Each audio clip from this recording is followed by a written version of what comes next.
Fala pessoal, tudo bem com vocês? Sejam muito bem-vindos a mais um vídeo do nosso canal, o canal Teologia A2. E hoje nós estamos aqui gravando o nosso A2Cast de número 15. Já chegamos aí a 15 podcasts que você pode ter acesso aí no nosso canal e aprender mais sobre os nossos conteúdos teológicos. E como você já deve ter visto aí no título do vídeo, hoje nós temos um tema bem legal, bem interessante para a gente tratar aqui.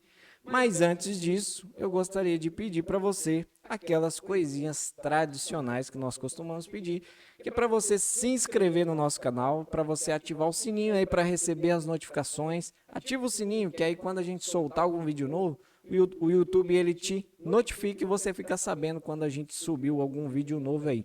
Que você curta os nossos vídeos, que você comente, interaja com a gente aí para poder gerar engajamento no vídeo, para o YouTube recomendar o vídeo aí para mais pessoas e para você também dar um feedback para a gente saber se a gente está indo no caminho certo, se os assuntos estão sendo interessantes ou não, que você dê sugestões de temas aqui para que a gente possa tratá-los teologicamente.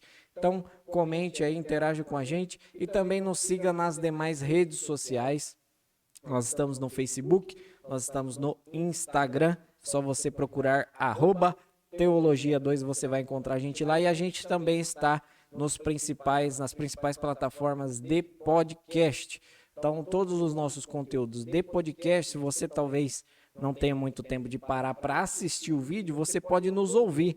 Você talvez trabalhando, fazendo as suas tarefas diárias aí na sua casa, você pode colocar o seu foninho de ouvido aí no seu celular e ouvir o nosso podcast aí nas principais plataformas de podcast. Então, esses são os recadinhos aí para você. E antes da gente entrar no assunto, meu amigo, pastor, sócio Guilherme Borges vai falar do nosso patrocinador. Exatamente. Pessoal, Alfa Consultoria Contábil. Já ouviu falar desse nome? Se não, a partir de hoje eu convido você a curtir a nossa fanpage lá no nosso Facebook, né? Alfa Consultoria Contábil. A nossa empresa ela já está há mais de 7 anos no mercado contábil, atendendo a região, a macro-região aí, contribuído, né, de uma forma direta ou indireta para a nossa economia local, tá bom? A nossa empresa ela é especializada em micro e pequenas empresas, tanto na abertura quanto na contabilidade mesmo, mensal ali da sua empresa. Então, nos procure. Está com desejo, está procurando, né, as informações necessárias para a abertura do seu negócio, as informações necessárias para, de repente, até encerrar o seu negócio, que não é esse o nosso desejo, mas nos procure. Nos procure que eu garanto para você que os profissionais que aqui estão vão ter capacidade suficiente de atender a sua demanda, aí, a sua necessidade e fazer para você aí o melhor negócio, né, ou o melhor planejamento tributário para a sua empresa. Tá bom? Então, provavelmente o editor deve ter colocado aí os nossos endereços, os nossos locais de acesso aí, né? Os canais que nós temos de comunicação, o nosso telefone também. Entre em contato. Se você está querendo abrir uma empresa, quer manter o seu negócio, quer encerrar o seu negócio, enfim, quer tomar uma decisão como empreendedor e não sabe quais são os efeitos tributários que virá sobre a sua empresa, nos procure. Procure que nós vamos ter aqui a alegria de atendê-los aí, né? E esse aí eu acho que é o recado. Exatamente, Alfa Consultoria Contábil, onde o seu sucesso é o nosso negócio. Ok? Então, vamos falar do nosso tema hoje. Vamos lá, né, cara? Você já deve ter visto aí no título do vídeo. Hoje nós vamos falar sobre os 10 mandamentos. Nós não vamos falar, obviamente, da novela da Record, mas nós vamos falar... que era sobre esse assunto, cara. Mas nós vamos falar sobre os 10 mandamentos, aquele decálogo que está lá no texto de Êxodo, capítulo 20, mais tradicionalmente. Então nós vamos falar especificamente dele.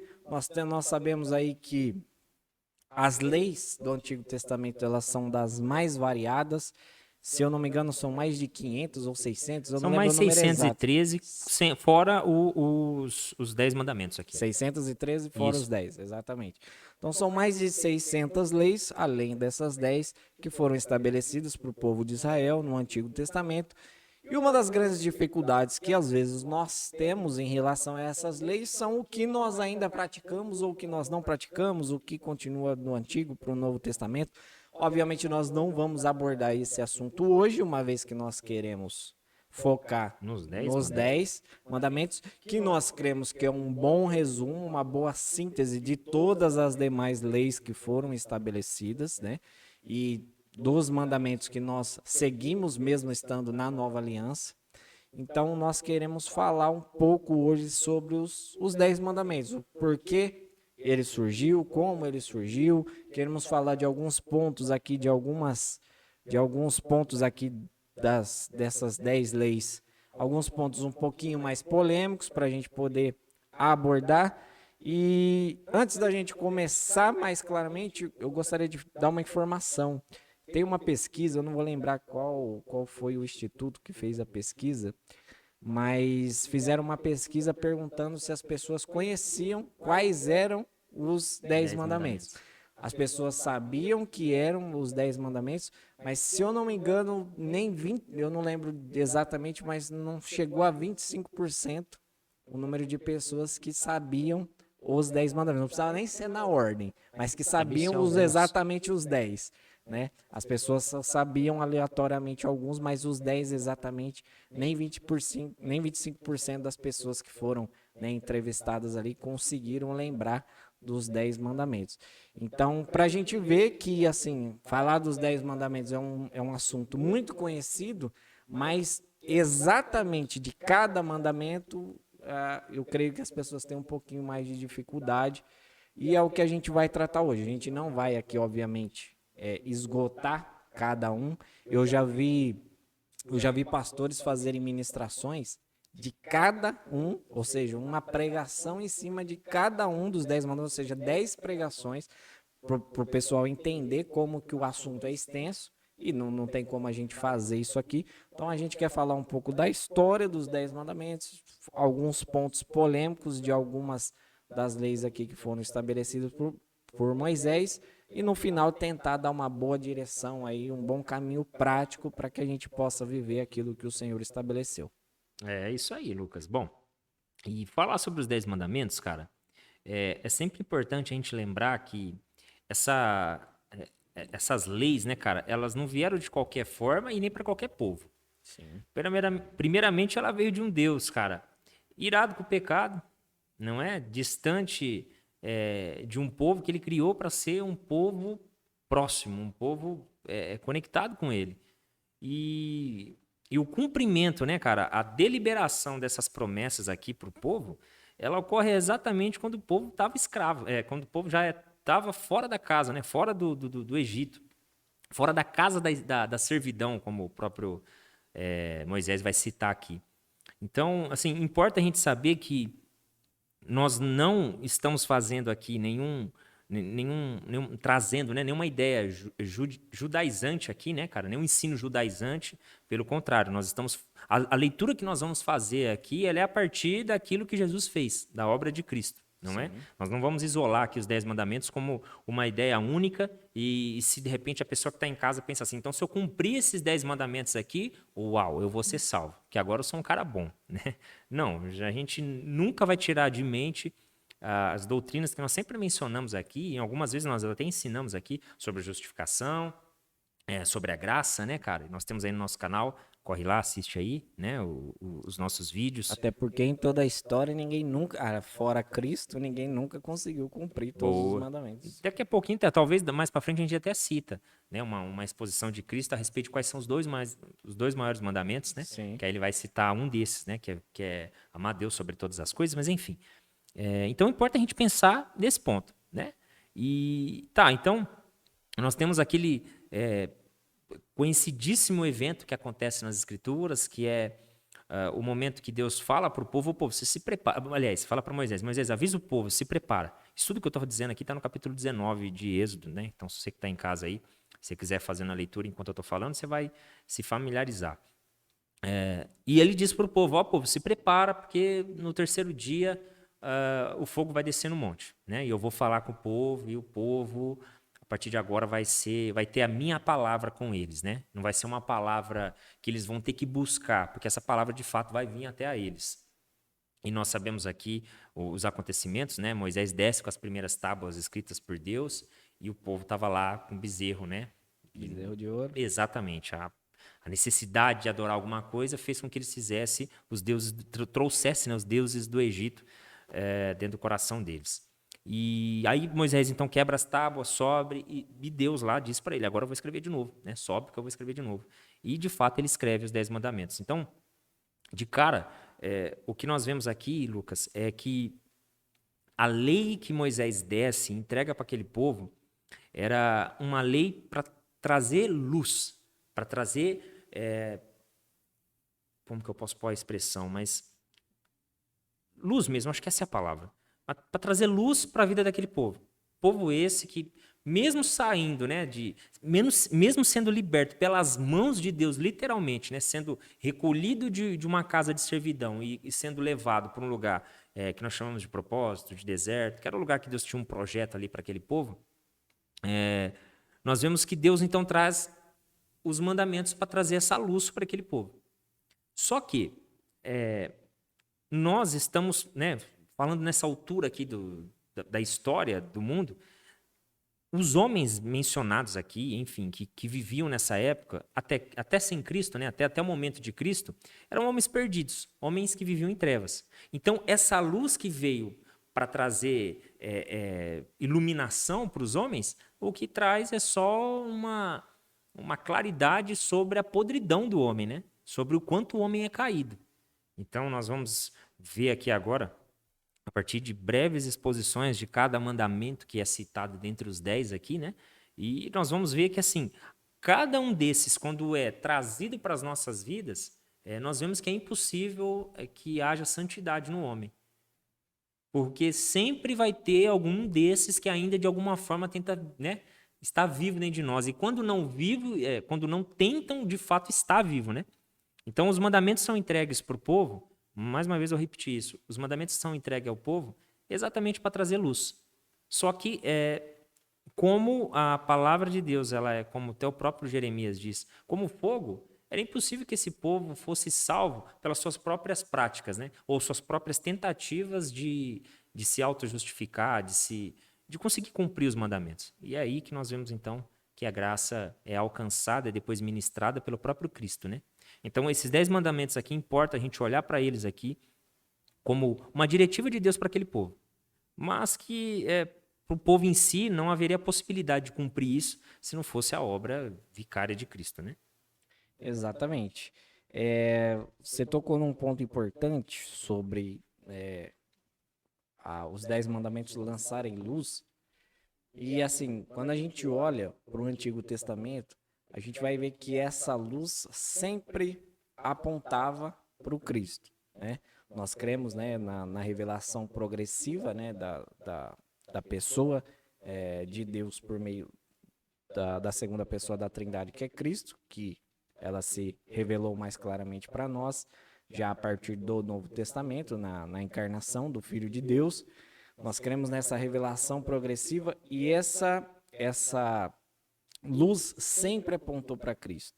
As leis foram entregues para mostrar não que eram para os homens agora se auto-justificarem, mas pelo contrário, para mostrar que eles não eram capazes em si mesmos de cumprir cada um dessas leis que foram estabelecidas e que eles sempre deveriam depender de Deus, né? E da providência de Deus, que no caso a maior providência de Deus para nós foi a entrega do seu Filho na cruz do Calvário, mas sempre mostrando e apontando para a dependência de Deus. Quando a gente lê quando a gente está falando do povo de Israel no Egito, a gente vê de fato um povo com coração duro mesmo, né? De povo difícil, né? Que Deus teve que lidar ali, né? Murmuração a todo momento, Deus fazendo grandes milagres, socorrendo eles tudo que eles precisavam, fazendo grandes milagres e o pessoal murmurando com o coração duro, criando ídolos e tudo mais.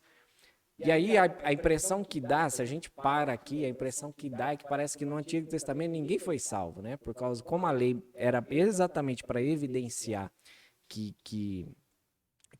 os homens não eram capazes de cumprir essas leis, e sim que eles precisavam depender de Deus sempre para poder viver conforme os propósitos de Deus, Só que quando a gente vai avançando, a gente, né, vai vendo os grandes homens de Deus da história, né? A gente vai vendo Abraão, a gente vai vendo Isaac, Jacó, José, Moisés, Josué, Caleb, a gente vai vendo Davi, os salmistas, quantos salmos nós temos de uma declaração total de dependência de Deus, né?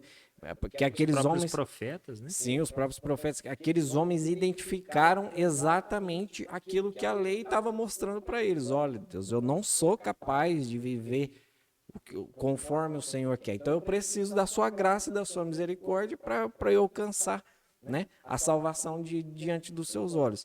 Então nós temos sim grandes homens de Deus que não cumpriram a lei, obviamente, né, integralmente, ainda que em alguns momentos eles conseguiam, né, viver de uma forma que agradasse a Deus, mas o principal motivo para que Deus olhava para aqueles homens era exatamente quando aqueles homens em arrependimento reconheciam que eles não eram capazes de viver tudo aquilo, que eles careciam sempre da glória de Deus, do Espírito Santo de Deus capacitando eles para que eles pudessem viver aquilo que Deus estabeleceu.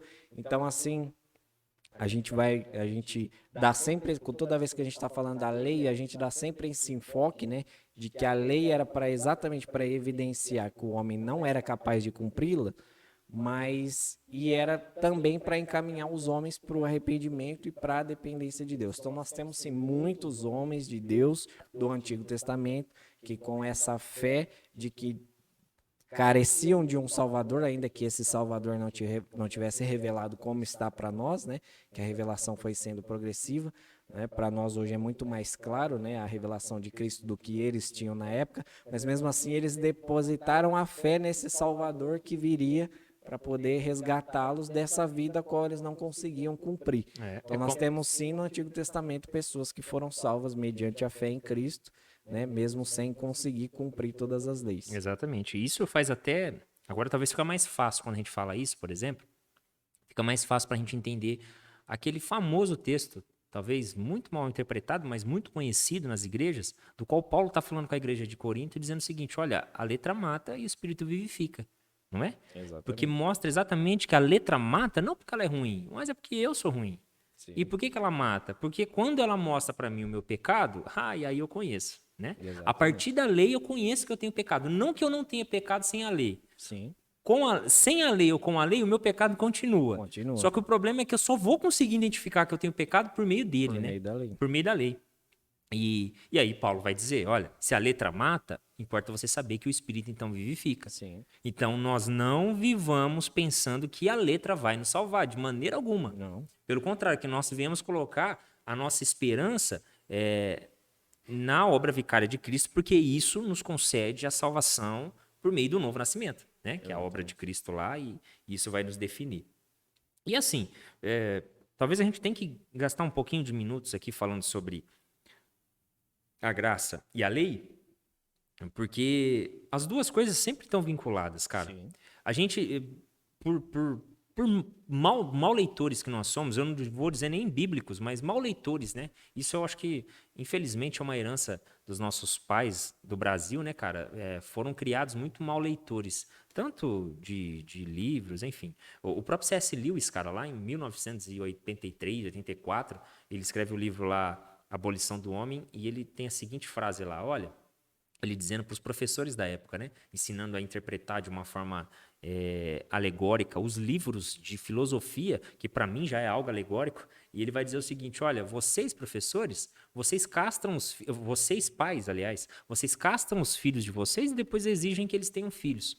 Então, devido a essa safra ruim que nós tivemos, né, de expositores bíblicos, enfim, acabou gerando uma safra ainda mais ruim, né? Uma safra ainda mais, ou ainda menos produtiva, e por conta dessa consequência, nós temos sempre essa ideia de que a lei, né, ela milita contra a graça, ou estão separadas, e não, cara.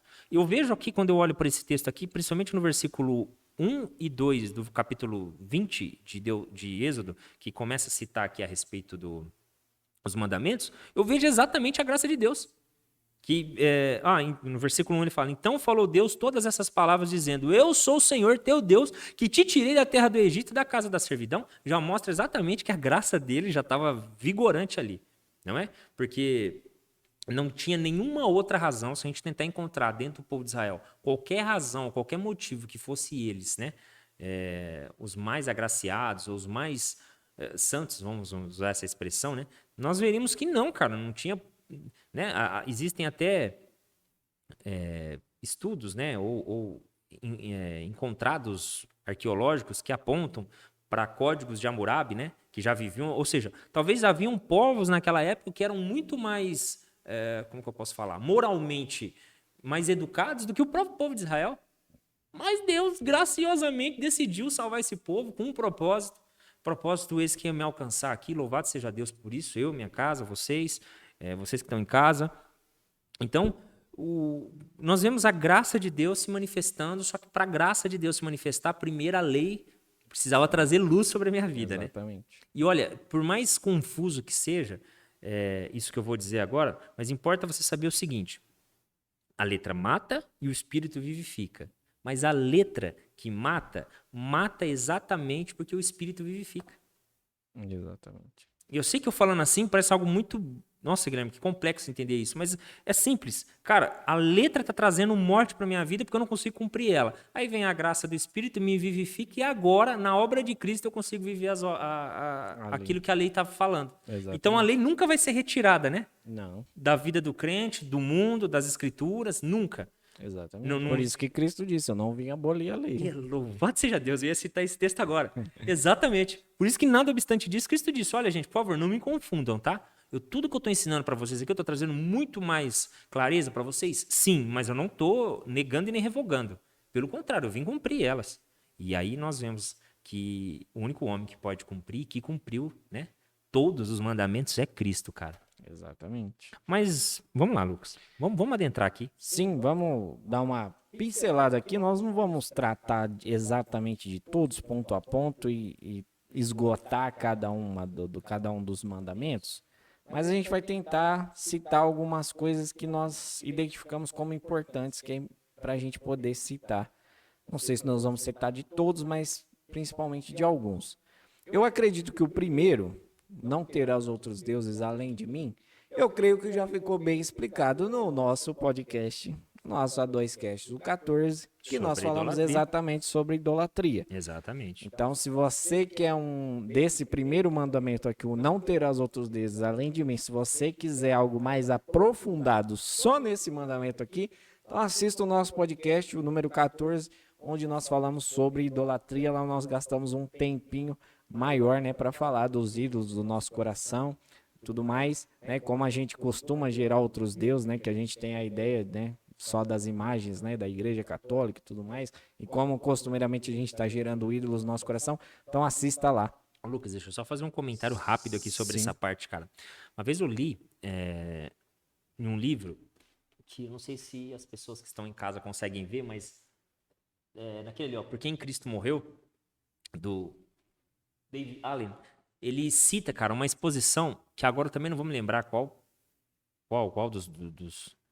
dos pais da igreja, né, vai citar, mas que há estudiosos, cara, há teólogos que dizem que o povo de Israel só foi ter consciência, cara, uma teologia clara de que só havia um Deus, o Deus verdadeiro, o Deus bíblico, e só um Deus mesmo. Não importa a gente pensar em só um Deus.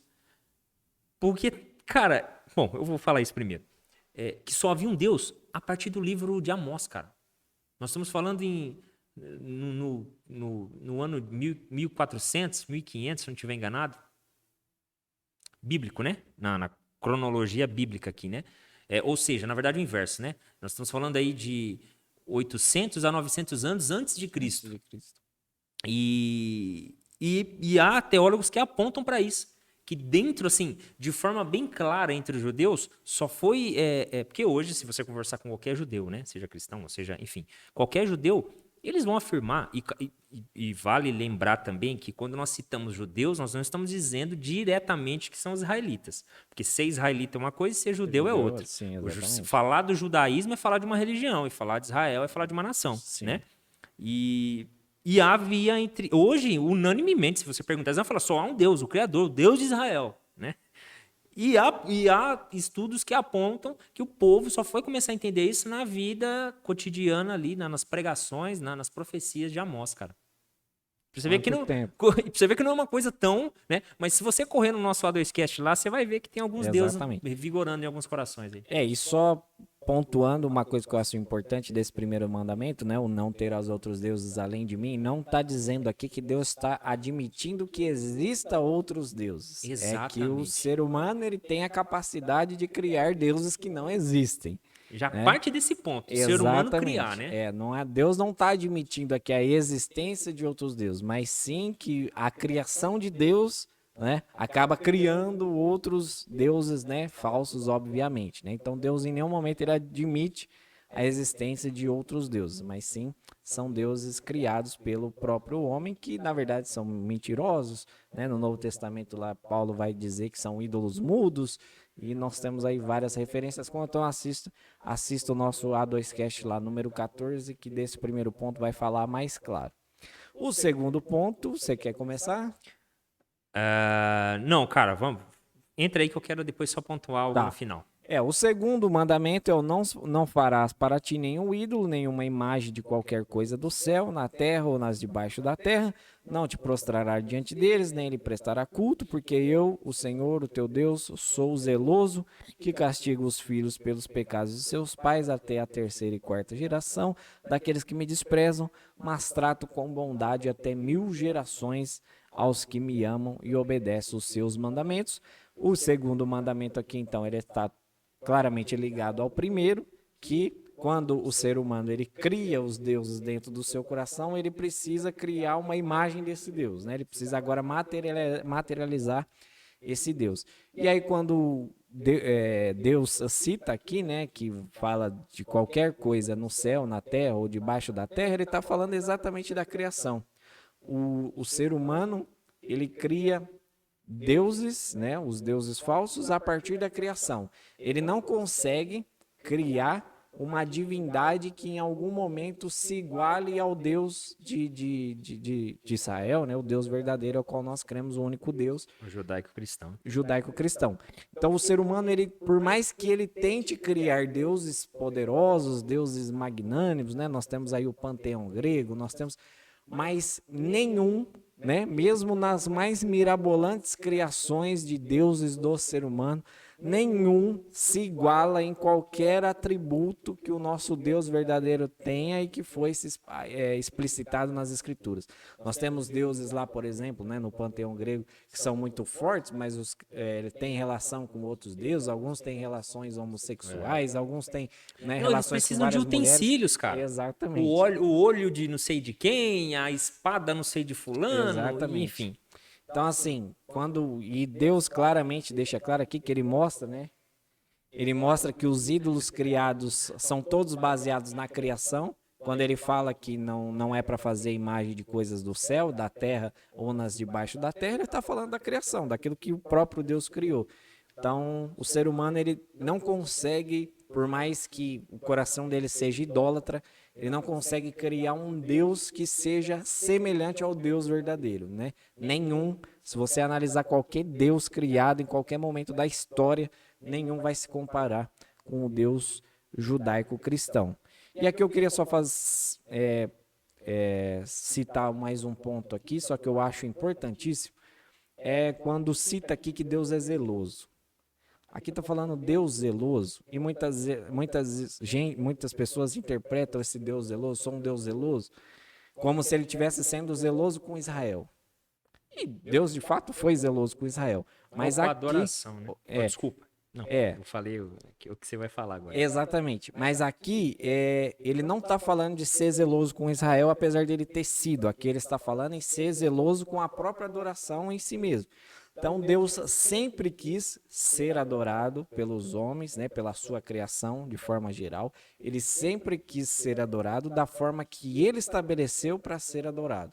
Não existe adoração fora daquilo que Deus estabeleceu.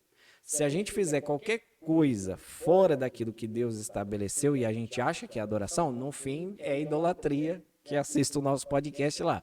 Então, qualquer coisa que a gente faça fora daquilo que Deus estabeleceu, então nós estamos cometendo o pecado da idolatria. Nós estamos idolatrando, nós estamos fazendo algo fora, nós estamos adorando algo que não foi o próprio Deus que estabeleceu para ser adorado. E aí eu gostaria de citar a questão dos elementos de culto, né? A gente sabe que o principal momento de adoração do ser humano é quando ele se reúne como igreja e cultua ao Senhor.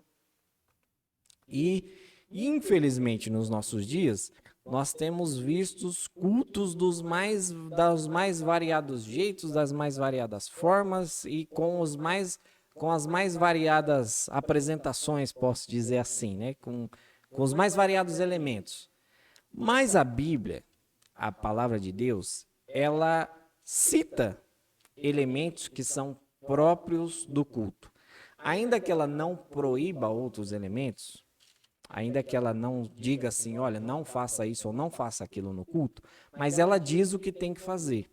Então, se Deus é zeloso na sua adoração, nós temos que ser zeloso com o zelo de Deus. Pois se Deus estabeleceu elementos que são de culto, eu posso citar aqui quais são os elementos do culto bíblico, né?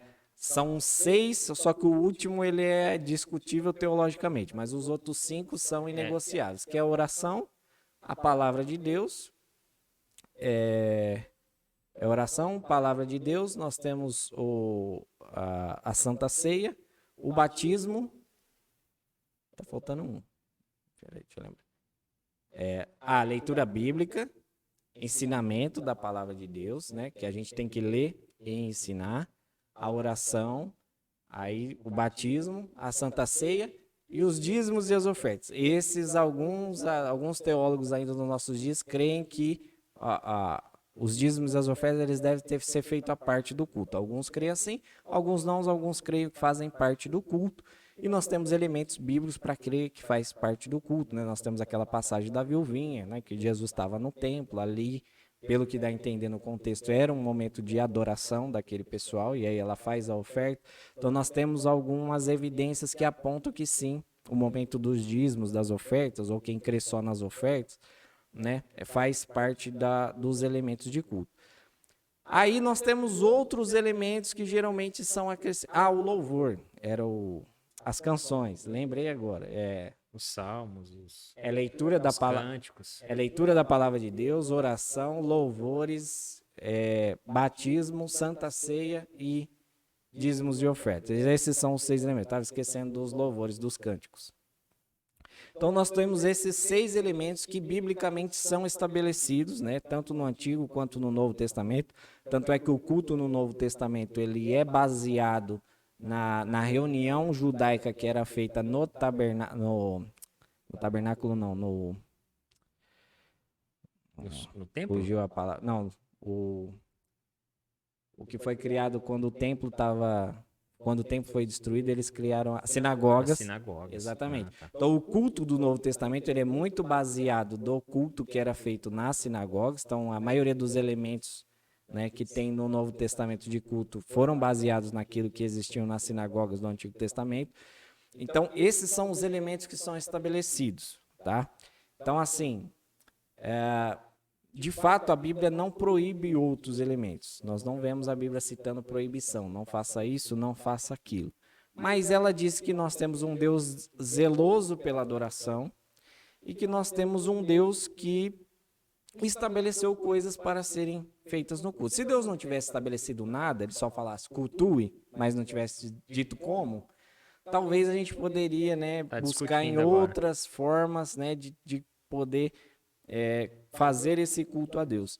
Mas eu creio que Deus estabeleceu os elementos de culto, apesar de ele não ter proibido outros. E aí nós vamos entrar na discussão, que é muito polêmica, se pode ter teatro, se pode ter dança. Exatamente. Algum outro tipo de apresentações, homenagens, né? Tem gente que faz homenagem para pastor no meio do culto, tem gente que faz culto de Dia das Mães, tem gente que faz culto do Dia dos Pais, tem gente que faz culto do Dia das Crianças, culto de Natal.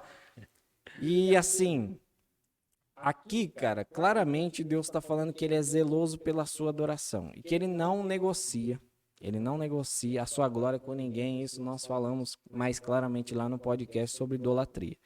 Então eu creio que se nós temos um Deus zeloso para a adoração em si mesmo, que dirá nós sermos zelosos com aquilo que Deus estabeleceu para a sua adoração. Eu respeito quem faz esses cultos aí, Dia dos Pais, Dia das Mães, né, culto do aniversário do pastor, culto de sei lá do que e tal. Mas, todavia, porém, a gente precisa ter sempre um culto teocêntrico. E aí as pessoas vão falar assim: ah, mas quando nós fazemos o aniversário do pastor, nós fazemos um culto agradecendo a Deus pela vida do pastor. Mas você tira, querendo ou não, pro fato de você estar homenageando alguém, você tira a centralidade. Querendo ou não, as pessoas vão dizer que não, mas você acaba tirando a centralidade. Eu estou dando o exemplo do aniversário de pastor, que é comum, mas eu já participei de culto de Dia das Mães, de Dia das Crianças, de Dia dos Pais, e a centralidade fica sempre no homenageado. Apesar de darem graças a Deus, mas a centralidade desse culto acaba ficando no homenageado. Então eu tenho as minhas restrições em relação a esse tipo de culto. E eu acho que esse segundo mandamento, eu acho que ele pode trazer bastante luz para nós em relação a essas coisas. Eu não estou dizendo aqui que não possa ter teatro, não estou dizendo que não possa ter dança, não estou dizendo que não possa ter homenagem aos pais, às mães, ao pastor.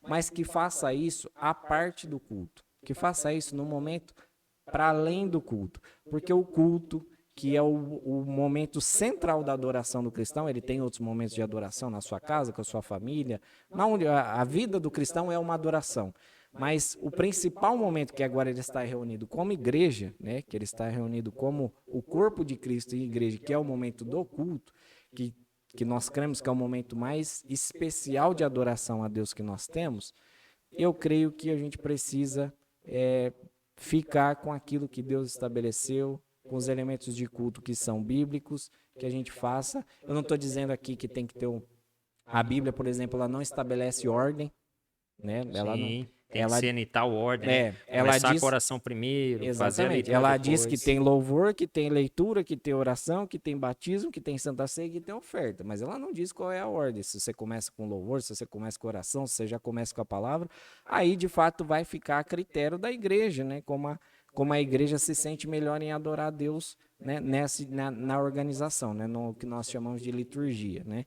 A liturgia eu creio que fica a critério, mas os elementos de culto, eu creio que esses são inegociáveis. Repito, num momento evangelístico, numa reunião de jovens, pode ter teatro, pode ter dança, pode ter momento de descontração, a igreja pode fazer churrasco, a igreja pode ter os seus momentos ali, né, de comunhão que estão fora dos elementos de culto, mas que esse momento de comunhão que tenha elementos que são fora desses elementos de culto, que sejam feitos fora do culto. Exatamente. E que no culto seja apenas os elementos de culto. Eu tenho só para acrescentar, isso tudo que você falou, concordo plenamente, sem contar o ponto. Por exemplo, a minha esposa, ela fez parte durante um tempo de um ministério chamado Giovanni Si, né? Que é um ministério que é totalmente voltado para teatro, né? Para capacitação dos atores ali. Cara, e as peças do Giovanni Si, não sei se você já teve a oportunidade de assistir, são extremamente bíblicas, assim, sabe? Quem nunca assistiu O Jardim do Inimigo? O Jardim do Inimigo. É o mais conhecido, mas tem muitos e muitos Sim. outros. Eu fui recentemente agora, que agora me esqueci o nome do personagem bíblico, mas, enfim. Cara, foi inclusive assim, a própria peça é a narração dos textos bíblicos, né? Mas isso não quer dizer que vamos substituir a ministração da palavra, né? A pregação do evangelho, para colocar esse evento ali dentro do culto, né? Ele é evangelístico, ele é em algum momento até doutrinário, ele pode ser doutrinário ali por meio dos gestos que estão sendo feitos, tudo, né? Por meio da fala, enfim, do ensino, mas não muda o fato de, como você mesmo falou aí, se foi estabelecido pela congregação aquele dia de culto, então culto tem que ter os seus elementos mínimos.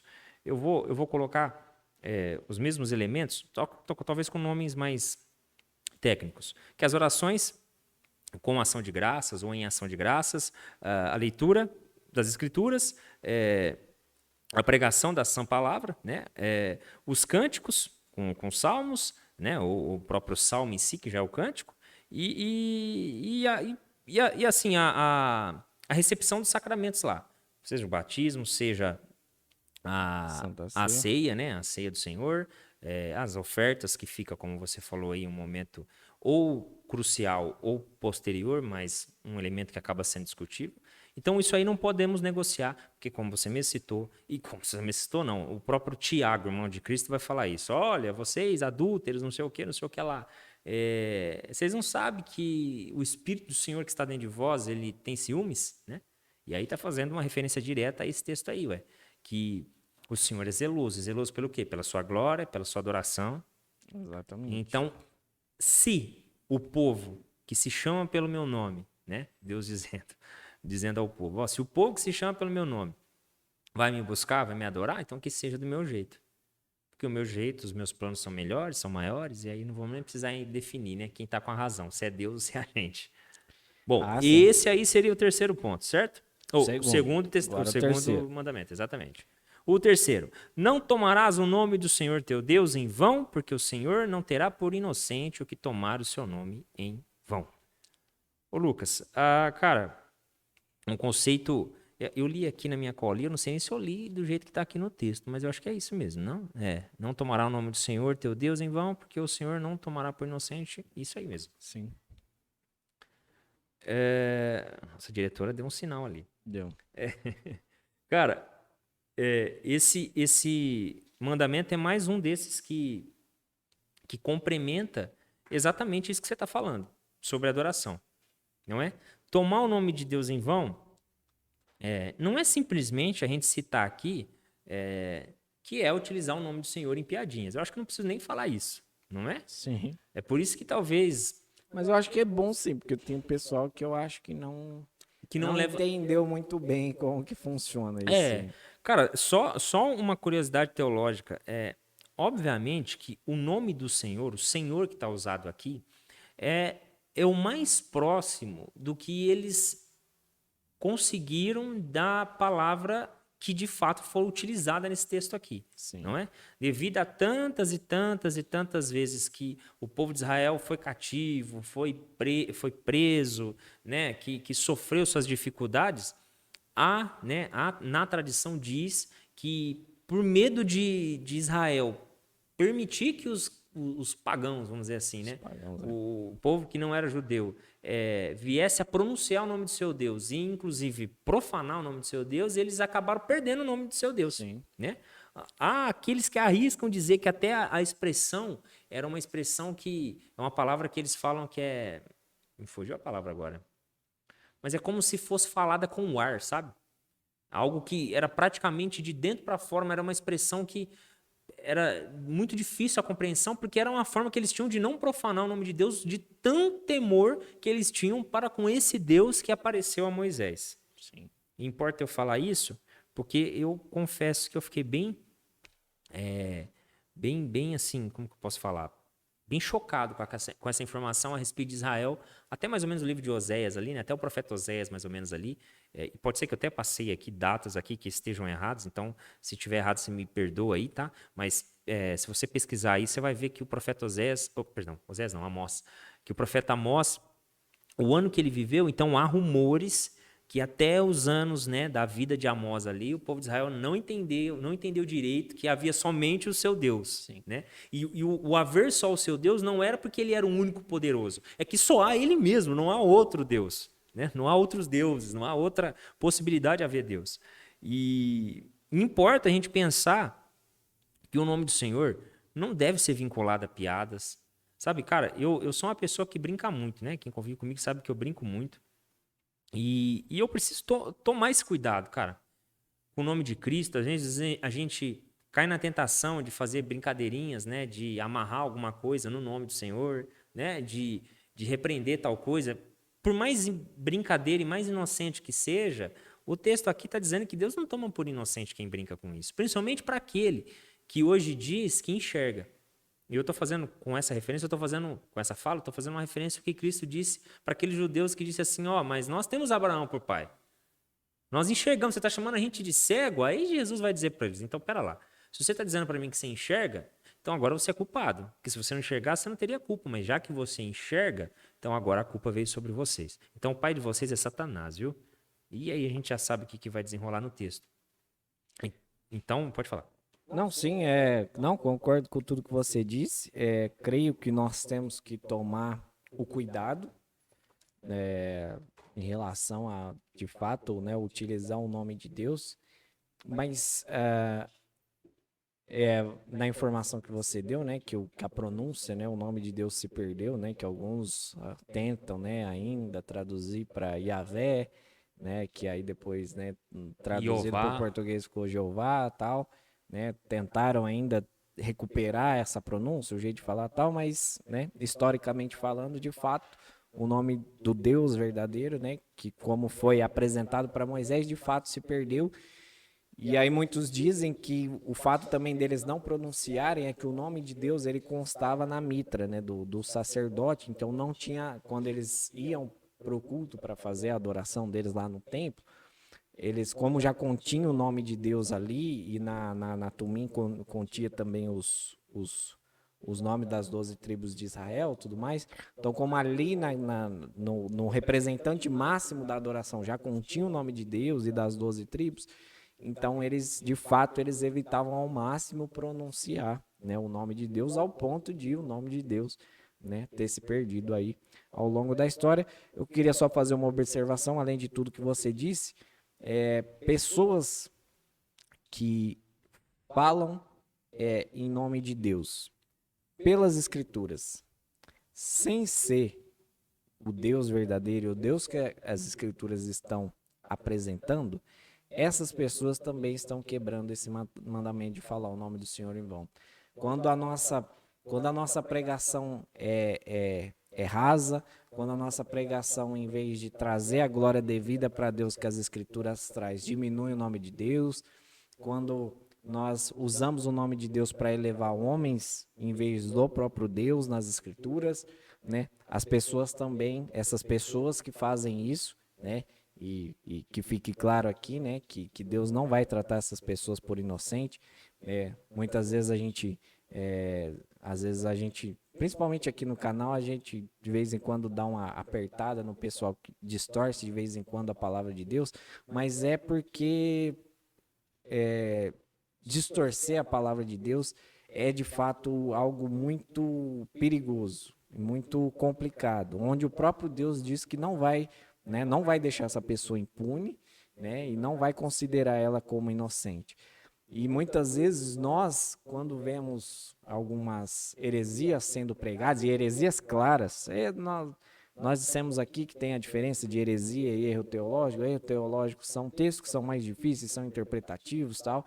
Então a gente faz essa distinção de erro teológico e heresia, mas tem heresias que são evidentes e são claras. E aí muitas vezes os argumentos são: mas ele não está fazendo por maldade. Mas olha quantas pessoas ele está ganhando para Jesus. Sempre Olha, apelam mas para quantos isso. seguidores ele tem e tudo mais. Mas se ele distorce o nome de Deus por meio da pregação, do evangelismo, ele pode ter 50 milhões de seguidores no YouTube, ele Deus pode ter não uma vai igreja tomar ele com por 500, inocente. não vai tomar ele por inocente, não vai deixar ele impune, como o texto diz aqui. Então, dizer o nome de Deus em vão não é simplesmente na pronúncia, mas até no nosso próprio falar de Deus O para temor as que nós outras pessoas. colocamos. Exatamente. Cara, isso acontece muito, só pra gente não gastar mais tempo, meu Deus.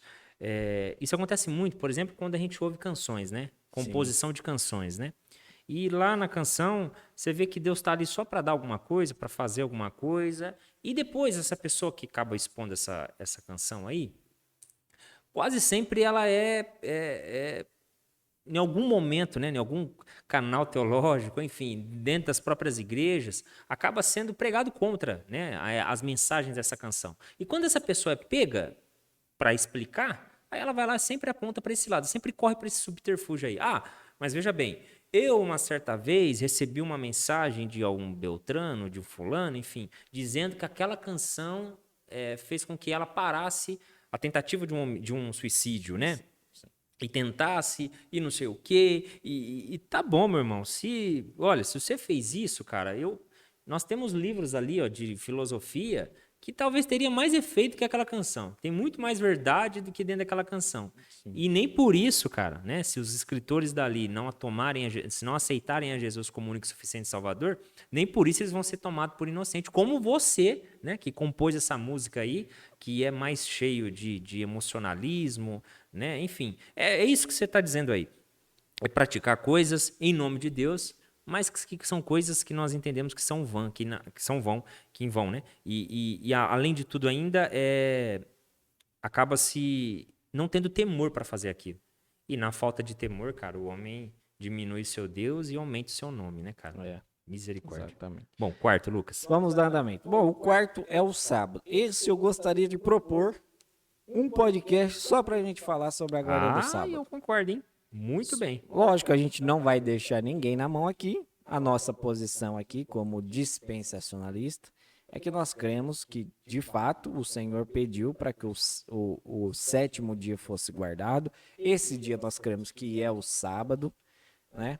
E nós, como dispensacionalistas, nós não cremos que esse dia foi substituído pelo domingo no Novo Testamento, como alguns irmãos nossos, né? Como, por exemplo, a Igreja Presbiteriana pratica, né? Eles que têm uma vertente aliancista, e nós também pretendemos fazer um podcast aqui sobre dispensacionalismo e aliancismo, né? Para ficar mais claro, mas nós somos dispensacionalistas e nós cremos que não, né, o sábado não foi substituído pelo domingo e que na dispensação da graça que nós vivemos não existe um dia certo para, né, ser o dia do descanso e da adoração. Isso vai do seu contexto, da sua vida. Nós, culturalmente, mesmo nós sendo dispensacionalistas e não crendo que houve uma substituição pelo domingo, nós culturalmente cultuamos no domingo e trazemos esse dia de descanso e de adoração para o domingo, porque é cultural no Brasil e nas leis trabalhistas do Brasil. Lá afirma categoricamente que o dia de descanso preferencialmente precisa ser o domingo.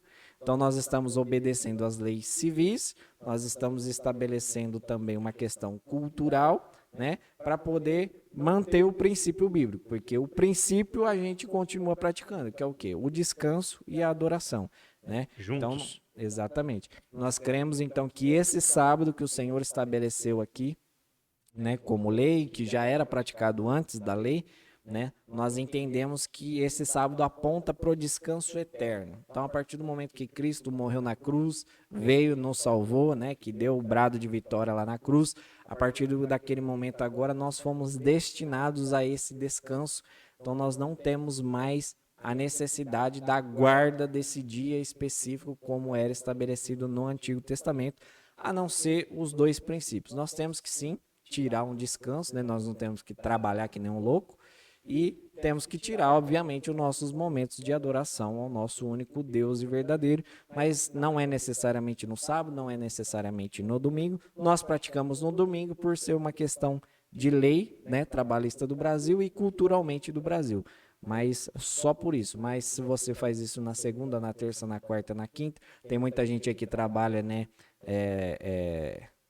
12 por 36, que aí a folga nunca cai no dia certo, né? Sempre muda os dias de folga. Então essa pessoa não está, né, deixando de cumprir esse mandamento quando ela descansa. Até as nossas reuniões, nós não temos apenas uma reunião, né? Sim. A nossa igreja ainda, nós temos uma reunião principal que é no domingo, mas quarta-feira separamos para oração. Mas tem outras igrejas, por exemplo, que tem vários outros dias de reunião. culto, sim. Então, de repente, pode ter uma pessoa que trabalha no domingo e descansa, como você está citando aí, numa quarta, numa quinta, e essa pessoa, havendo, né, essa reunião que é definida como culto, e que lá tem a oração, a pregação. Tem os elementos de culto. Exatamente. Então, essa pessoa vai congregar nesse dia, esse dia vai ser o dia do Senhor para ela. Exatamente. Para deixar um texto bíblico, que é a nossa base para defender que o sábado é o descanso, está lá em Hebreus, capítulo 4, do versículo 1 ao versículo 11. Lê lá onde o autor aos Hebreus fala mais claro como o sábado apontava para esse descanso eterno. Então é isso que nós cremos, que a partir disso não tem mais um dia exato, né, para fazer essa guarda, essa adoração. Certo? Mas nós pretendemos fazer um só do sábado aqui, analisar mais textos bíblicos que apontam e mostram. Tal, só para não ficar muito raso, como aqui nós temos que pincelar os 10 aqui de forma bem rápida, então vamos para o quinto. Versículo 12, então, vai dizer: honra teu pai e tua mãe, para que se prolongue os teus dias na terra que o Senhor teu Deus te dá. Honra teu pai e a tua mãe. Pois é, Lucas. Vamos começar por isso aí. Não sei se foi indireto para a diretora, mas vamos lá. Cara, a palavra que é utilizada aqui para honra é kavod no hebraico, cara. Que significa dignidade, reputação, honra, né? Renome, orgulho, prestígio, riqueza. Então, quando nós vemos Deus falando com Moisés, para Moisés passar para o povo, vai dizer: olha, você vai falar de coisas que não devem fazer, mas falem de coisas, e dentro dessas coisas, coloca uma que se deve fazer, que é o quê? Honrar, né? E se tem um mandamento, cara, que é importante, às vezes, definir dentro da nossa congregação, dentro da nossa casa, é o do princípio dos filhos para com os pais, né? Sim. Porque depois Paulo vai dizer pra gente que é o primeiro mandamento que tem uma promessa, né, cara? Sim. Mas importa a gente entender que dentro, por exemplo, da cultura judaica mesmo, cara, essa honra, por exemplo, um filho falar mais alto que um pai é uma coisa inconcebível. Não existe, é impossível você ir lá, né? E aquela casa, ela tem como os mandamentos, os mandamentos do Senhor, que tem a Bíblia como diretiva para a Torá como diretiva para ela, né? É impossível você chegar lá e encontrar um filho falando mais alto que o pai. Por quê? Porque para eles é muito claro e evidente que essa ordenança, que esse mandamento é um mandamento que traz juízo sobre a vida do filho. Sim. Não é? Então, às vezes nós somos questionados pelos mais jovens, né? Mais jovens que a gente. Não importa a gente falar isso, porque eu creio que quanto mais idade nós vamos tomando, mais compreensível nós vamos a gente vai Sim, ficando, né? Mais compreensível com as exatamente. coisas, né? Nós vamos entendendo os nãos, né? Sim. E vamos dando menos razão para os sims que nós queríamos receber lá atrás. E às vezes nós somos questionados por várias coisas, né? Mas eu gostaria de namorar com fulano, com Beltrano, gostaria de fazer faculdade tal, gostaria de sair da minha casa, gostaria de fazer tal coisa, Gui. E os meus pais não querem. Ou entra aquele assunto que é tabu, né, cara? A tatuagem, quero me tatuar. Cara, e o texto aqui é claro pra gente, né, cara? Se a gente olhar pra Jesus, cara, Jesus de momento algum desonrou seus pais, não é? Há quem ainda arrisca dizer assim, não, mas olha lá o que ele fez, ele deixou os pais.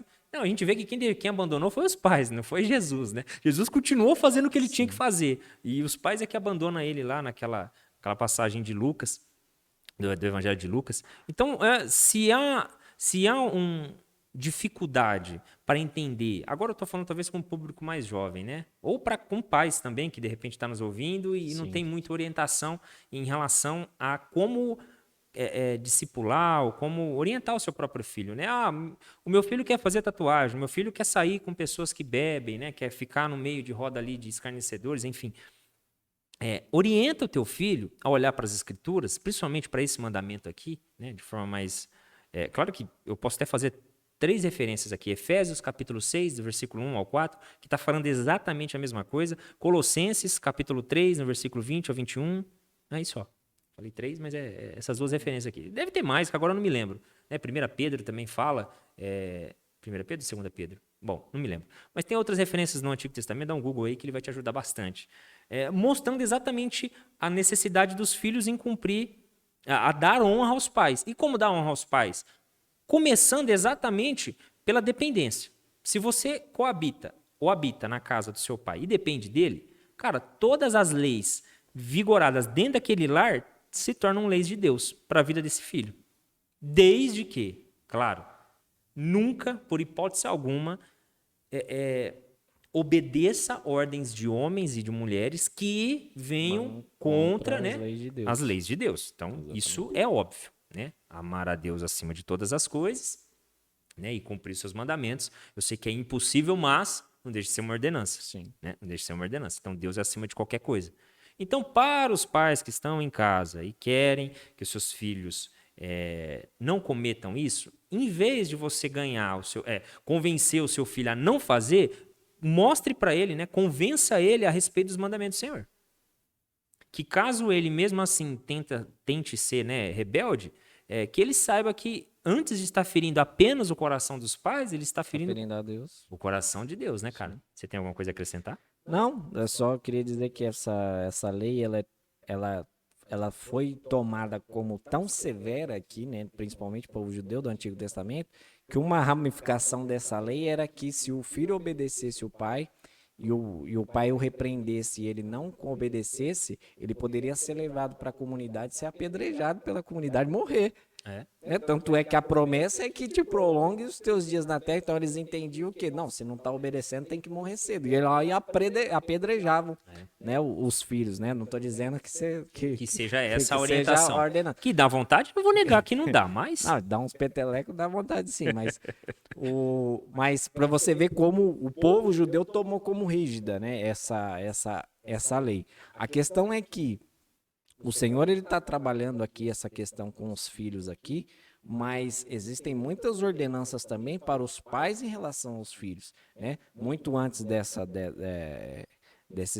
estabelecer de leis, Deus também já falou várias vezes para os pais que eles tinham que manter os filhos ali, né, na palavra de Deus, inculcar na cabeça deles, né, em relação a todos os mandamentos, as ordenanças da palavra de Deus. Então, existe uma responsabilidade dos filhos com os pais, porque os pais têm uma responsabilidade com Deus em relação aos filhos.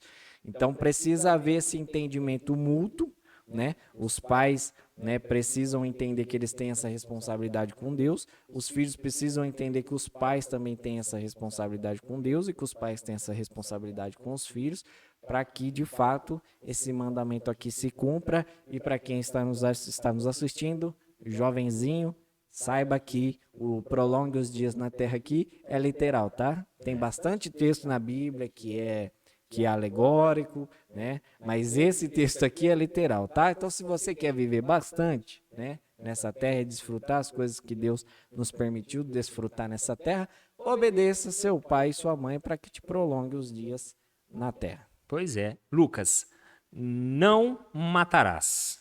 Não matarás. Esse texto parece não ser muito difícil, muito complicado. Por quê? Não matarás. Você olha pro texto, né? Nós não temos o direito de tirar a vida de alguém, uma vez que é o próprio Deus que deu. E se é o Deus que deu, só ele tem o direito de tirá-lo. Okay? É o raciocínio lógico, né? Um raciocínio lógico e óbvio. Mas, todavia, porém... Mas, todavia, porém, muitas vezes existem outras passagens que aí nos faz remeter a essa. Espera aí, mas principalmente no Antigo Testamento, né? E os opositores das escrituras, né, vão mostrar, falar, ó, tem erro aí na Bíblia, então. Exatamente, mas então aconteceram tantas coisas lá no Antigo Testamento, né? Muitas guerras, muitas mortes, muitas coisas aconteceram, muitas mortes aconteceram em nome de Deus. E aí os opositores, né, vão dizer, tá vendo? Deus não falou que não era para matar. E ele Deus mesmo acertou o calcanhar dele ali. Mandava matar e tudo mais. Exatamente. Eu acho que a gente deveria depois separar um podcast também só sobre se Deus mandou matar ou não. Poxa vida, cara. Mais já separamos 2 temas aqui para os nossos podcasts. Que bagunça, cara. Nós vamos falar sobre aliancismo, dispensacionalismo, vamos falar sobre o sábado. Então foram 3, né, que nós já estabelecemos aqui. A gente vai parar até de brigar no WhatsApp agora para ver que... Exatamente. Vamos falar sobre o sábado e vamos falar sobre se Deus mandou matar ou não. Né? Nós vamos fazer uma boa teologia sobre isso.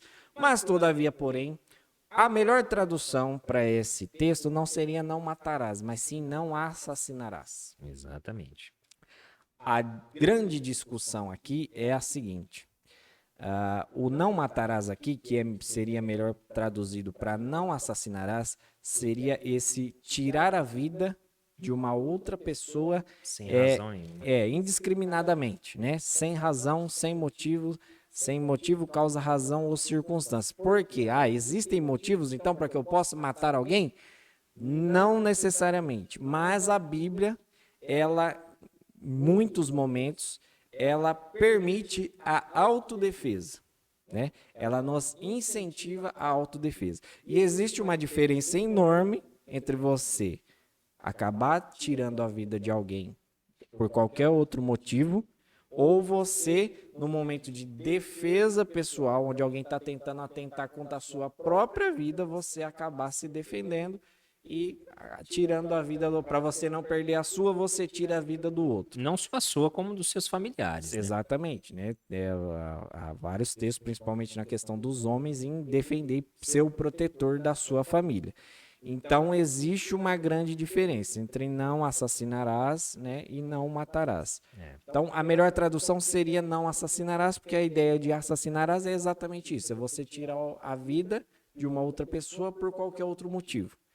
E nós temos a Bíblia, por muitas vezes, nos ensinando a autodefesa. Então, se num momento extremo, e ninguém está dizendo aqui que agora um cara roubou uma galinha, você tem que ir lá e matar ele. Né? Ninguém está dizendo isso, nós estamos falando em situações extremas. Que tem a própria justiça para definir isso. Exatamente. Né? As nossas leis morais aqui, exatamente. Né, Constituição e tudo. Então, num momento extremo, né, numa situação extrema onde você claramente pode perder a sua vida, então, para você proteger a sua vida, há essa permissão, né, de autodefesa nas escrituras para que você possa tirar a vida de alguém. Mas é sempre nessa exceção. A regra é não tirar. Exatamente. Né? A regra é não tirar a vida de ninguém, não matar, porque como nós dissemos aqui, quem deu a vida foi Deus, quem tem o direito, né, de tirar a vida de alguém ou não é o próprio Deus. E mais à frente nós falaremos sobre se Deus mandou matar ou não mandou matar. Exatamente, Lucas. E eu só quero fazer um parênteses aqui. É claro que quando diz assassinará, não assassinarás, né? É importante saber que essa tradução que nós estamos usando, ela é uma tradução de um português de Portugal, né, cara? Que veio de um português alemão, português, misericórdia, que veio de uma língua alemã, que já veio do latim. Então, a mentalidade que eles tinham sobre matar era muito clara para eles. O matar é matar sem razão. Porque no capítulo 9, no versículo 6 de Gênesis mesmo, vai falar que quando o homem matar, ele vai viver pelo sangue do outro. Então, para eles, para quem estava traduzindo as escrituras ali, era muito claro que o matar é matar sem razão. Sim. Ok?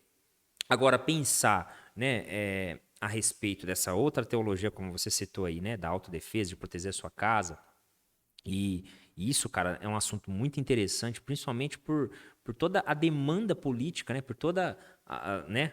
Tudo que está por vir, a agenda política que está por vir. Sim. Aí, é um assunto que traz muita luz para a gente aí que é cristão, até para a gente definir os nossos candidatos, né? Então, que nos próximos A2Cast nosso aí, a gente traga mesmo esse assunto que é interessante. Mas importa a gente pensar também que é possível você assassinar alguém sem matar apenas o corpo, mas por meio de ensinos, de palavras, né? Matar a alma, né? Vamos pôr aqui. Cara, que isso também é algo que a Bíblia condena. Então, se a gente fizer aqui percorrer, principalmente o Novo Testamento, quando começa a mencionar de forma mais incisa os falsos profetas, né, que inclusive eles não vão herdar o reino dos céus, haverá um jugo maior sobre a vida deles, exatamente porque eles assassinaram os homens, né, contra a verdade. Assassinaram a lógica dos homens, né, e depois também vai abordar aqueles que, até o próprio Paulo vai falar isso com a igreja de Roma, vai dizer para eles, olha, esses homens nunca saíram de nós. Né, que estão ensinando. Eles pegam os homens simples e convertem a cabeça deles e mudam a cabeça deles e acrescentam um monte de coisas lá que não é o próprio Deus que fez isso. Então, importa você saber se você que está na sua casa aí ama, né, a descumprir o segundo mandamento, não, perdão, o terceiro mandamento, que é tomar o nome de Deus em vão, e porque não tem temor algum, e por consequência acaba assassinando os outros, saiba que o inferno está esperando a gente, né? Está esperando vocês aí que, de repente, amam demais as heresias, que não consegue ser corrigido, que não se arrepende dos seus ensinos errados, porque isso pode estar assassinando a fé de outra pessoa, né, cara? Sim. E em vários aspectos. Tá, vamos lá. Exatamente. Sétimo, já estamos caminhando para o final. Aí. Então tá bom. Então não adulterarás. Não adulterarás. Ô, Lucas, eu acho, cara, que é óbvio, né, meu irmão? Sim. Se você decidiu casar, escolheu a pessoa, né, para viver com ela, saiba você que seja você de qualquer religião, se há uma constituição, se há algo que Deus criou, foi o casamento. Isso não foi criação humana, né? Nós já vemos lá nos primórdios da Bíblia que a primeira coisa que Deus fez após toda a criação foi o casamento. Olhou para o homem, viu que não estava bom, fez a mulher. Então, assim, o adultério, cara, é uma coisa que ele afeta literalmente a todos. Quando uma pessoa adultera, ele não está trazendo um problema apenas para a casa dele, mas ele está trazendo um problema para uma geração toda. Se não para uma sociedade, não é? Então, para nós que somos cristãos, irmãos, sabe, eu não posso dizer que não estamos vulneráveis a isso. Pelo contrário, talvez somos mais expostos do que outros, porque nós pregamos contra, né? Mas importa a gente pensar que se há um dos pecados que não deve ser permitido, sabe? Como que eu posso pôr a palavra? Domesticado, né? Vamos dizer assim. Eu vou explicar um pouquinho por que eu estou falando essa palavra e desse jeito. Se há um pecado que nós não devemos aceitar, é esse. E por que eu estou falando isso? Hoje, com essa teologia fraca, rala, né? Diria Leonard Ravenhill que ele talvez não ia ver, né? Não ia voltar a ver uma teologia gorda, porque aliás, uma teologia gorda, porque quem estava gordo nos dias dele era só os pregadores, né? Na verdade, na íntegra ele fala o seguinte: os dias que nós estamos vivendo pregadores gordos com uma teologia magra. E talvez o que nós estamos vivendo hoje não mudou muito depois que ele morreu, né? Eu estou falando só de 32 anos, que ele morreu em 1989, no ano que nós nascemos. E nos dias que nós estamos vivendo, nós vemos isso, cara. Há pastores, cara, que mesmo pegos em adultério, continuam liderando a igreja, cara. E por que a gente continua domestificando esse tipo de pecado, cara? Sabe, isso me corrói por dentro, cara, porque tocar em família é uma coisa muito séria pra mim. Que eu amo minha família, eu sei o quão bom é ter uma família completa. E o texto está dizendo, não adulterarás. Então, assim, talvez os outros mandamentos aqui, Deus colocou um castigo, né? Como não vai tomar por inocente o que usa o nome dele em vão. Acho que é só o único, né? Que ele cita isso. Não me lembro. Dá honra do pai e tua mãe para que te prolongue os Para dias que na prolongue, né? Mas, cara, todos os mandamentos que é colocado aqui, a não praticância dele, né? A não concordância com eles é maldição para tua vida, cara. Sim. Então, assim, não pense você que está congregando numa casa que tem líderes adúlteros, que convive numa igreja, que tem pessoas que estão em adultério e ninguém está tomando uma atitude, que ninguém está fazendo nada, que Deus vai tomar por inocente, porque não vai. Porque o adultério, cara, é uma coisa condenada por Deus. É condenada por Deus. Por isso que a poligamia nunca foi algo normal. Sim. Porque a poligamia é uma prática de adultério. Sim. Eu até separei exatamente esse ponto para falar, que o estabelecimento de Deus sempre foi um casamento monogâmico. Ainda que, porque alguns vão citar, né? Por exemplo, nós tivemos o caso de Jacó, que teve 2 mulheres, aí nós vamos ter outros casos na Bíblia de homens que eram considerados homens de Deus e que possuíam outras mulheres, né? Mas, todavia, porém, o Senhor ali permitiu, mas nunca houve uma aprovação. Muito pelo contrário. Todos esses homens que tinham mais de uma mulher, quanto problema não foi gerado pelo fato de eles terem mais de uma mulher? É só olhar a genealogia. Exatamente. Era problema em cima de problema. Então, o Senhor sempre estabeleceu o casamento monogâmico, ainda que ele permitiu em alguns casos, né? Permitir não é que Deus aprova, né? Ainda que alguns casos de homens de Deus tenham tido outras mulheres. Então, o casamento monogâmico foi sempre aquele que foi estabelecido por Deus e que dentro da promessa de Deus é aquele que seria guardado por ele. Então, o casamento monogâmico não é simplesmente uma ordenança.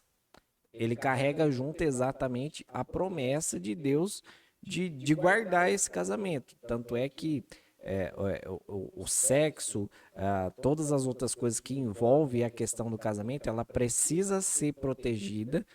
Precisa ser protegida, não. Deus promete nos proteger essas áreas da nossa vida, relacionamento, né? O relacionamento monogâmico, a área sexual e a área os filhos, né? A questão da obediência dos filhos com os pais, a questão da criação dos pais com os filhos. Nós temos claramente aí nas escrituras o Senhor estabelecendo esse ambiente familiar como um ambiente de proteção dele mesmo, né? Para esse ambiente, uma vez que a igreja, né, o corpo de Cristo, são formados por famílias.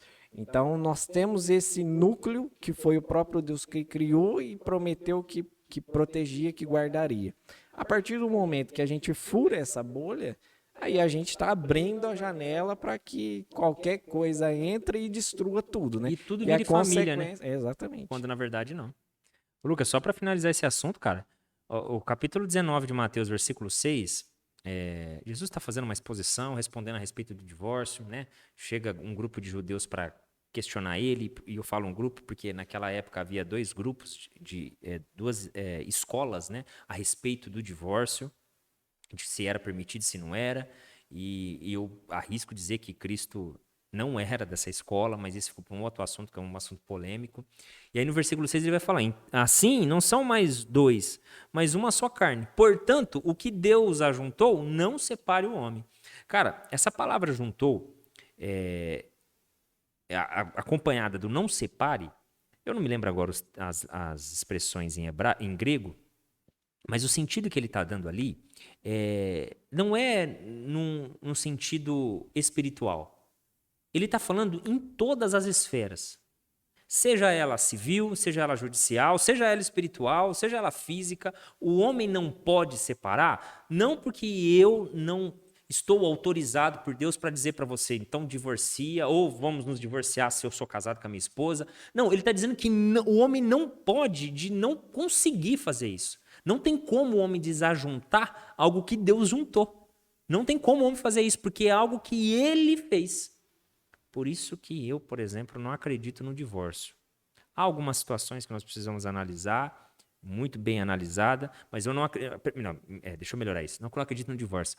Eu não acredito ser o divórcio a melhor opção.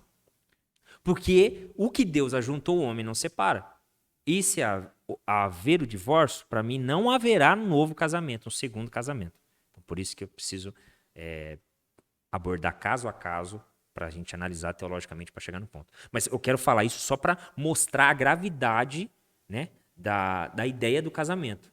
Porque se Deus ajuntou, e como Deus ajunta, para mim a relação sexual já é o casamento. Então se tem algum casal que caiu em fornicação, você está casado, irmão. Gui, mas eu já tive relação com 50. Pois é, irmão, tá na hora de você casar logo, porque, né, para você ver que você acaba se relacionando com mulheres que vão ser mulheres de outros homens. Então você está em adultério. Porque se você não vai casar com a Beltrana lá, então termina com ela logo. E então a definição de adultério para mim acaba se dando aqui com a própria palavra de Cristo. Que no princípio não era assim. E se no princípio não era assim, então a gente tem que obedecer o que Deus criou no princípio, né? Exatamente. Ô Lucas, não furtarás, cara. Não furtarás. Esse também parece ser óbvio, né? Não furtarás. Precisava falar isso lá no nosso plenário. Exatamente, né? Parece ser óbvio a questão do não furtarás, mas a gente precisa analisar a nossa vida, porque geralmente a gente olha para o texto, né? E a gente sempre vai para o mais básico dele, né? Não furtarás, então eu não vou pegar nada que é de alguém. Só que a gente sempre olha para esse texto na questão física. Não vou pegar, essa caneca é sua aí, tá com o nome de Guilherme, não vou pegar lá para mim, você não vai pegar a minha que tá aqui com o meu nome Lucas e tá tudo certo. Mas existem outras formas de nós furtarmos as coisas, né? Não necessariamente precisa ser física, e muitas vezes nós furtamos e achamos que tá tudo normal, né? Eu citei até aqui outro dia, e eu tava conversando, acho que ontem, acho que o primo da Patrícia estava em casa ontem, e a gente estava falando sobre isso, e eu comentei sobre a Sky, sobre a tal da Sky Gato, né? Cara, isso é um tipo de furto. Você está roubando um sinal de alguém, na verdade é uma receptação, né? Você está recebendo de alguém que furtou. É a mesma coisa que você comprar um celular roubado, porque o cara está roubando o sinal de quem está legalizado para poder transmitir aquele sinal. O cara vai, rouba o sinal e te vende e você compra mais barato. É a mesma coisa que você comprar um celular roubado. E tem gente que acha que isso é normal, e não é. Então a gente precisa olhar não só porque, como eu disse, quando a gente pensa em furtarás, a gente está pensando no cara que entrou alguma vez na nossa casa, do cara que rouba o banco, do cara que... E muitas vezes nós estamos também cometendo pequenos furtos e nós não percebemos. Então nós precisamos olhar na raiz do nosso coração aí. E quando a gente rouba alguma coisa de alguém, o pior não é você o subtrair algo de alguém. Ainda que para aquela pessoa que você furtou, aquilo que você roubou talvez possa fazer muita falta para ela. Mas o pior é você negar a providência de Deus. Porque quando você está roubando alguma coisa de alguém, seja ela qual for, né? Você está furtando alguma coisa de alguém, você está dizendo para Deus, olha Deus, eu não confio tanto no Senhor assim, não, então eu preciso ir lá e pegar a força. Né? Aquilo que o Senhor não está me dando. Eu quero muito, o Senhor não me dá, então eu vou lá e eu pego a força. Então o principal do não furtarás é você negar a providência de Deus para sua vida e você entender que aquilo que você tem é aquilo que você precisa e aquilo que você não tem é porque Deus entendeu que você não precisa. Exatamente, Lucas. Não dirás falso testemunho contra o teu próximo, cara. Esse também é complicado. Poxa vida, cara. A língua às vezes escoça, cara. Pra você, sabe, dar uma aumentadinha na situação só para você ficar com a razão. Mas o senhor já estava. Por isso que, logo no início da nossa fala aqui, eu não sei se isso veio ao ar, mas enquanto a gente estava conversando, eu citei que quando eu olho para esses 10 mandamentos, eu vejo eles sinteticamente apontando para todos os outros mandamentos, né? Que dentro dos 613 lá, você vai encontrar um monte de coisa. Por exemplo, como você citou aí, até o filho é muito rebelde, não há conversão do coração desse filho, então vamos apedrejar que do meio das pedras, né, vai salvar esse menino. Que para ele só resta a morte, porque é só assim que vai vir vida sobre a vida dele, né? Uma redenção para os pecados dele, né? Em outras palavras. E quando a gente olha, por exemplo, para não dirás falso testemunho, já mostra exatamente para uma das coisas que mais cria divisão dentro da igreja. Não é? Falta de unidade dentro de uma sociedade, no caso aqui eu estou falando de igreja, mencionando, né, crendo que o povo de Deus hoje era Israel de ontem, da nação de Israel. E se há uma coisa que traz divisão, cara, é a tal do falso testemunho, da mentira. E obviamente que aqui ele está falando não com o mentiroso, mas com aquele que toma o partido, né? E quase sempre para você ficar com a razão contra essa possível situação, aí você acaba acrescentando, aumentando. E, cara, isso é antibíblico. Inclusive, é ser contra os mandamentos do Senhor. Então, se há condenação contra alguém, contra aquele que não honra seu pai, né? Que não guarda o dia do Senhor, o seu descanso e culto, né? Que toma o nome em vão, enfim, como as outras coisas que foram citadas aqui, também há condenação para aquele que levanta um falso testemunho. Né? Eu não vou lembrar qual é o texto, né? Depois eu posso pesquisar aqui, mas a Bíblia fala que a língua ele é um pequeno órgão, mas que ele faz um estrago, meu irmão. Mas ele faz um estrago gigantesco. É Tiago que fala isso, cara. É Tiago? Eu imaginava que era Tiago, mas eu não quis afirmar para não falar bobagem.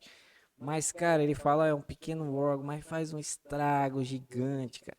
E muitas vezes a gente trata esses pecados como menores. É lógico que a Bíblia, se a gente for analisar, tem gente que fala, né, não existe pecadinho, pecadão, e de fato o pecado é pecado, né? Todo pecado deriva do pecado original.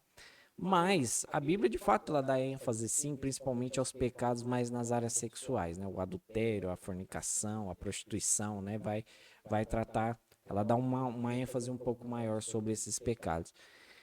Só que o problema da gente, né, ir para a Bíblia pensando que esses são mais graves que os outros, não é, eles não são mais graves. Apesar da Bíblia dar uma ênfase maior pelas questões contextuais das igrejas que foram escritas e até nos nossos próprios contextos também, né? Às vezes acontece de fato de ser um problema maior na comunidade do que, por exemplo, um irmão que está falando um adultério. Geralmente o fato realmente é um pouco mais grave do que um irmão que está falando mal do outro, por exemplo, dentro da igreja. Mas, cara, talvez o falar mal do outro gere o pecado que é o grave, que é o adultério. A partir do efeito dele, né? Exatamente, que gera outras coisas. Por isso que eu creio que Tiago escreveu falando sobre isso, né? Sobre como uma coisinha que não parece nada desencadeia algo gigantesco. Então, a gente tem que tomar muito cuidado também com a nossa língua, com o que a gente fala, como a gente fala, né? Porque não... Cara, eu quero só contar uma história muito rápida, muito rápida. Eu vou até acelerar minha fala aqui, mas que eu acho interessante isso. Há uma história que é contada dentro da igreja adventista, de um pastor, cara, que ele era muito querido pela congregação. E ele era um pastor jovem, sabe? E que tinha uma esposa muito bonita também. E ele era muito bonito, né? Todo mundo era unânime em dizer isso. Ele era muito bonito. E chegou e um pastor muito eloquente na igreja, então ele conseguiu arrecadar muitas pessoas para dentro da igreja, né? Agregar muitas pessoas. Uma delas foi uma moça que era mãe solteira, que olha para ele e se apaixona por ele. Eu ouvi isso, cara, e de quem ouvi eu acho que é muita verdade. Eu não pesquisei para saber, tá bom? Mas dá para fazer pelo menos de tudo uma parábola aqui. Sim. E essa mulher se apaixona por esse homem e ela olha para esse homem e fica apaixonada e começa a tentar ter atendimentos com ele, né? Cada vez mais exclusivos, cada vez mais íntimos, tal. A ponto do pastor falar, olha, eu acho que você está chegando muito próximo, né? Você quer que eu vá na sua casa? Eu não consigo. Naquela época não tinha mensagem, não tinha nada disso, era tudo por telefone mesmo. Ó, eu não consigo, tal. Beleza. O que ela fez, cara? Ela ficou tão apaixonada por esse pastor que um dia ela decidiu, durante uma reunião, se levantar e pegar o microfone da mão dele e falar, não, dizer para o pastor que iria contar um testemunho e subir no púlpito e dizer, olha, igreja, esse pastor que está aqui, durante os 3 anos que eu estou aqui na igreja, nós estamos tendo um caso, inclusive eu suspeito que eu estou grávida dele e a gente está tendo um caso. E, cara, isso acabou com a igreja, cara. Esse pastor a esposa acabou divorciando, acabou virando aquela bagunça, né? Anos passados, coisas de 30, 40 anos depois, o conselho da igreja, que inclusive acabou excomungando, né, esse pastor, é procurado por uma senhorinha de cabelos grisalhos, cara bem enrugada, que queria contar um pecado, confessar um pecado. E na confissão ela conta isso que ela fez, que ela se apaixonou por um pastor, mas que eles nunca tiveram caso, mas ela queria tanto ficar com esse pastor que ela contou essa história, inclusive na expectativa até de ele correr para ela depois. E aí os pastores viram o tamanho da bagunça que foi, né? Porque na época a congregação acabou se dividindo bem. E eles correram atrás desse pastor para procurar o pastor e encontraram ele numa região bem nordestina aqui do Brasil, bem lá pro lado do Nordeste. E o pastor morando numa casa sozinha e bem velhinho também, acamado com várias doenças, inclusive. E perguntaram para ele, falaram para ele, pastor, olha, estamos aqui porque uma pessoa nos procurou com essa situação. E o pastor disse, tá, mas o que vai mudar agora vocês contarem para mim? Eu já sabia da verdade. Vocês vão devolver minha esposa, meus filhos, o tempo da minha vida inteira perdido. Não, o ministério, né? O ministério. Então, assim, por isso que estão assistindo a gente aí, cuidado, irmão. Sabe, cuidado com uma palavrinha que você vai dar a respeito do teu irmão. Porque às vezes é uma aumentadinha que você dá no que você acha que você viu, no que você acha que...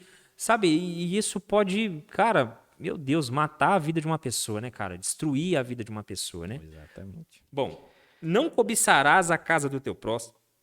Desculpa. Não cobiçarás a casa do teu próximo. Não cobiçarás a mulher do teu próximo, nem o seu servo, nem a sua serva, nem o seu boi, nem o seu jumento, nem coisa alguma do teu próximo. E aí, Lucas, o que você me diz? Tem uma passagem, né, que Jesus ele fala conversando, né, sobre a lei e tal, ele fala tudo mais. E ele fala, olha, na lei, né, tá escrito assim, né, não adulterarás, né? Mas eu lhe digo, né, que se você na sua mente, né, pensar tal, e tem gente que fala que Jesus, eu já afirmei isso algumas vezes, né, que Jesus estava dando uma outra interpretação para esse texto, né? Para a lei, né? Não, Jesus está trazendo um novo entendimento para a lei. Não, ele não estava trazendo um novo entendimento para a lei, ele estava trazendo um entendimento correto. Porque aqui no 10 afirma exatamente o que Jesus afirmou lá. O cobiçar aqui, se a gente for analisar todos esses, não cobiçar a casa do teu próximo, não cobiçar a mulher do teu próximo, nem o servo, nem a serva, nem o seu boi, nem o jumento, nem coisa alguma que lhe pertence, vai fazer alguma referência a algum mandamento anterior. Porque aqui no último mandamento, a gente vai ver que ele está falando do pecado que é gerado internamente. Enquanto os outros, né, fora os 2 primeiros lá, que é o da idolatria, né, que nós já explicamos aqui que ele procede do coração, a idolatria, a maioria dos outros aqui, né, dos outros mandamentos, são externalizações, né? São coisas que nós praticamos externamente, visualmente, né? Coisas que nós erramos. Mas aqui ele está mostrando que todos esses outros, essas outras leis que costumeiramente nós desobedecemos, ela parte do coração. Ela parte do interno, nunca vai surgir do nada e a gente vai praticar. Os pecados que a gente externaliza, a gente já cometeu ele antes, já dentro do nosso coração e dentro da nossa mente. Então, aqui o não cobiçarás a casa do teu próximo está totalmente ligado com o não furtarás, né? Se você está cobiçando, você está querendo. A chance de você estar querendo a coisa de alguém, sei lá, e tomar dele, roubar, É né? bem grande, Ou né? você matar ele para poder ter aquilo. Então, você vai ver que o 10º mandamento está totalmente ligado aos outros mandamentos, que é o que? É você não gerar, né, dentro do seu coração, né, da sua mente, né, esses pecados que vão fazer com que você descumpra todos esses outros mandamentos que nós citamos aqui. Então, eu creio que esse 10º mandamento aqui, apesar dele direcionar para alguns caminhos, né, a questão dos bens do próximo, da mulher, né, dos servos, do boi, do jumento, tal, ele está trabalhando a questão dos pecados que são gerados na mente e no coração e que posteriormente são externalizados. Ah, exatamente. Eu não vou nem acrescentar muito, porque concordo plenamente. Se ele já falou não adulterarás, não furtarás, ele já está falando da prática final. Mas no final ele vai falar agora, mas peraí, não vai pensar você que só por você não adulterou, não é? É que, de fato, você está livre de não ter cometido esse adultério dentro de você. Não, a cobiça já aponta exatamente. E para você ver, cara, que você citou a questão de Jesus trazendo a interpretação, para você ver o grau, né, e o nível de corrupção que o pecado trouxe para o homem. Impossibilitou ele de entender até o que Deus estava transmitindo de forma, inclusive, clara para nós, né? Porque nós estamos tendo essa compreensão aqui porque o Espírito está nos revelando. É ponto, é fato, né? E quando digo o Espírito está nos revelando, pelo meio lógico? Sim, pelo meio lógico. Né? Que se não fosse a obra de Cristo, todos os evangelhos, todas as afirmações de Paulo, nós não chegaríamos a essa compreensão tão clara, né? E as próprias palavras de Cristo. E talvez só aí nós já vemos porque Cristo é tão diferente dos outros, né? Nós não vimos Cristo cobiçando, não vimos Cristo adulterando. Ele conseguiu cumprir as próprias leis dele, né, cara? Não viu ele furtando. Então, louvado seja Deus mesmo, cara. É isso, certo? Lucas. É isso? Bom, nós falamos aqui que a gente ia falar um pouco a gente ia falar sobre questões práticas, e eu creio que em cada ponto aqui a gente trouxe, né, uma situação Muito prática que exatamente. possa nos ajudar em relação aos 10 mandamentos, né? Se você não... Você sabia que tinha 10, mas você não lembrava de tudo, está aí agora para você dar aquela decoradinha básica, mas não decorar só para... Né? No intelecto, mas pra comece pela decorar, eu acho que comece pelo sim. decorar, que aí ajuda a compreender. não praticar, compreender e não praticar, exatamente. Então, é isso, eu não tenho mais nada a acrescentar. Não, então a gente só tem que fazer aqueles pedidinhos básicos. Se você ficou até aqui, você aguentou a gente todo esse tempo falando, nós temos que pedir para você dar um like aí, né? Se você já ficou aí, eu não sei, talvez você nem assinou, você nem ativou o sininho. Não faça isso, porque todas as santas vezes que nós subirmos o conteúdo aqui, você vai ser notificado automaticamente. Então nos ajude, né? Comentando, fale aí. Nós possivelmente já vamos estar preparando, né, todos esses próximos assuntos aqui que nós tratamos aqui, exatamente, né? Mas deixe nos comentários aí o que você achou, se você ficou com dúvida de algum termo que nós usamos aqui e talvez ficou vago no assunto. Mas comente, fale com a gente, porque isso traz interação, engajamento, né? E a interação aumenta a área de propagação desse evangelho que nós temos pregado. E esse conteúdo aqui é para abençoar mesmo e edificar muito sua vida. Estamos em todas as plataformas de podcast aí, né? Liberados por aí. Eu não vou citar todos agora, porque eu não me lembro também. Estamos também, onde mais, Lucas? Me ajuda. Facebook, no Instagram, @teologia2. Procura a gente lá e você vai nos encontrar. Pois é. E falando sobre isso, eu quero só finalizar com uma mensagem aqui. Exatamente. Pode ir lá? Vai lá. Ó, tudo que vem de Deus é eterno. Com Deus não há falhas, não há erros, pois os planos de Deus são perfeitos e nós somos os exemplos disso. Quando está no coração de Deus, o impossível não existe. Amém? O autor é desconhecido, por isso que eu só fiz a leitura aqui. Amém. Amém. Valeu, Glória pessoal. a Deus, Obrigado e até a todos, próxima, querendo Deus. Valeu, Deus. meu sócio. É Valeu. nóis.